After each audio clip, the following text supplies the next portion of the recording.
ایک گاؤں میں ایک لڑکی رہتی تھی جس کی یہ ڈیمانڈ تھی کہ شادی اس سے کرے گی جو شخص اسے باپردہ رکھے گا۔ ایک نوجوان اس شرط پر شادی کے لیے راضی ہو گیا۔ دونوں کی شادی کر دی گئی۔ وقت گزرتا گیا یہاں تک کہ ایک بیٹا پیدا ہوا۔ ایک دن شوہر نے بیوی سے کہا کہ میں سارا دن کھیتوں میں کام کرتا ہوں، کھانا کھانے کے لیے مجھے گھر آنا پڑتا ہے، جس سے میرا بہت زیادہ وقت ضائع ہو جاتا ہے۔ کل سے تم مجھے کھانا کھیتوں میں ہی لا دیا کرنا۔ بیوی اس بات کے لیے راضی ہو گئی۔ وقت مزید گزرا تو ان کے ہاں ایک اور بیٹا پیدا ہوا، جس پر شوہر نے کہا کہ اب گزارا کرنا مشکل ہو گیا ہے، تمہیں میرے ساتھ کھیتوں میں میرا ہاتھ بٹانا پڑے گا۔ بیوی اس بات کے لیے بھی راضی ہو گئی، لیکن وہ دل سے خوش نہیں تھی، کیونکہ اب وہ بے پردگی تک پہنچ گئی تھی۔ تیسرے بیٹے کی پیدائش پر اس کا شوہر اسے مکمل بے پردگی تک لے آتا ہے۔ وقت گزرتا گیا اور اولاد بڑی ہو گئی۔ ایک دن یوں ہی بیٹھے شوہر ہنسنے لگا۔ بیوی نے پوچھا کیا بات ہے، کیوں ہنس رہے ہو؟ تو شوہر کہنے لگا کہ تو بہت پردہ کرتی تھی، آخر کار تیرا پردہ ختم ہو گیا، کیا فرق پڑا تجھے پردے سے؟ بے پردگی بھی تو ویسے ہی گزر رہی ہے۔ بیوی نے کہا کہ تم ساتھ والے کمرے میں چھپ کر بیٹھ جاؤ، میں تمہیں پردے اور بے پردگی کا فرق سمجھاتی ہوں۔ شوہر نے کہا ٹھیک ہے، اور وہ کمرے میں چھپ کر بیٹھ گیا۔ بیوی نے اپنے بال بکھیرے اور رونا پیٹنا شروع کر دیا۔ پہلے سب سے بڑا بیٹا آیا اور ماں سے رونے کا سبب پوچھا۔ ماں نے کہا کہ تیرے باپ نے مجھے مارا ہے۔ بیٹے نے کہا تو کوئی بات نہیں، وہ آپ سے محبت بھی تو کرتا ہے، آپ کا خیال بھی رکھتا ہے۔ اس نے ماں کو سمجھایا اور چلا گیا۔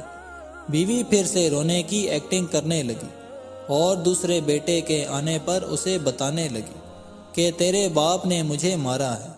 بیٹے کو غصہ آ گیا، اس نے باپ کو برا بھلا کہا اور ماں کو سمجھا کر چلا گیا۔ اب تیسرا بیٹا گھر میں داخل ہوا تو بیوی پھر سے رونے لگی۔ چھوٹے بیٹے کے پوچھنے پر اس نے بتایا کہ تیرے باپ نے مجھے مارا ہے۔ یہ سنتے ہی وہ غصے سے آگ بگولا ہو گیا اور اونچی آواز میں گالیاں دیتے ہوئے ڈنڈا اٹھا لیا اور کہنے لگا کہ ابھی باپ کی خبر لیتا ہوں۔ اتنی ہی دیر میں بیوی اٹھ کھڑی ہوئی اور اپنے شوہر کو آواز دے کر باہر بلایا۔ پھر کہنے لگی کہ میرا پہلا بیٹا پردے میں ہوا تھا، اس لیے اس نے تیرا پردہ رکھا۔ دوسرا نیم پردے کے زمانے میں پیدا ہوا، اس لیے اس نے تیری آدھی لاج رکھی۔ جبکہ تیسرا بیٹا جو مکمل بے پردگی میں پیدا ہوا تھا، وہ مکمل طور پر تیری عزت کا پردہ اتارنے لگا۔ سبق یہ ہے کہ پردہ عورت کا فطری تقاضا ہے، اور جو اللہ تعالیٰ کی طرف سے حکم بھی ہے، جس کی بے شمار حکمتیں خالق ہی جانتا ہے۔ اور یہ دنیاوی قاعدہ بھی ہے کہ اگر آپ کسی گاڑی کو چلانے کے لیے اس کی ہدایت کے بغیر چلانا شروع کر دیں تو وہ یقیناً برباد ہو جائے گی۔ بات ہے تو کڑوی لیکن ہے سچی کہ ایک مرد کی غیرت کا اندازہ اس کی عورت کے لباس اور پردے سے لگایا جا سکتا ہے۔ خواہشات اپنی مرضی سے اٹھائے ہوئے بوجھ ہیں، اگر اپنی پرواز بلند رکھنی ہے تو بوجھ ہلکا رکھیں، سفر آسان ہو جائے گا۔ اگر دل دکھانے پر بھی کوئی شخص آپ سے شکایت نہ کرے تو اس شخص سے زیادہ محبت آپ سے کوئی نہیں کر سکتا۔ کتنی خوبصورت ہوتی ہے وہ محبت جو وقت کے ساتھ بدلتی نہیں ہے، ورنہ اظہار محبت کے کچھ وقت بعد محبتیں پھیکی پڑ جاتی ہیں، پھر انہیں ٹوٹی ہوئی جوتی کی طرح گھسیٹا جاتا ہے۔ آخری دن تک پہلے جیسی محبت ہی معجزہ ہوتی ہے۔ کہتے ہیں کہ بیوی کا غیر مناسب رویہ، بد زبانی اور شوہر کو اس کا مقام نہ دینا ہی شوہر کو جلد بوڑھا کر دیتا ہے۔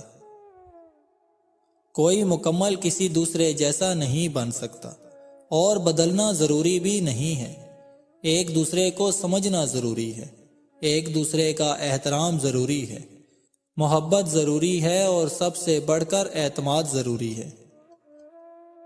جس مرد کو سچی محبت ہوگی وہ اس عورت کا ساتھ کبھی نہیں چھوڑے گا، چھوڑے گا تو مر جائے گا۔ غلطی نہ ہونے کے باوجود، سب ختم ہونے کے قریب ہونے کے باوجود، وہ اسے کھونے کے ڈر سے معافی مانگ لے گا۔ یہی اصل محبت کی علامت ہے۔ ایسا مرد ہیرا ہے اور ایسی عورت خوش نصیب ہے۔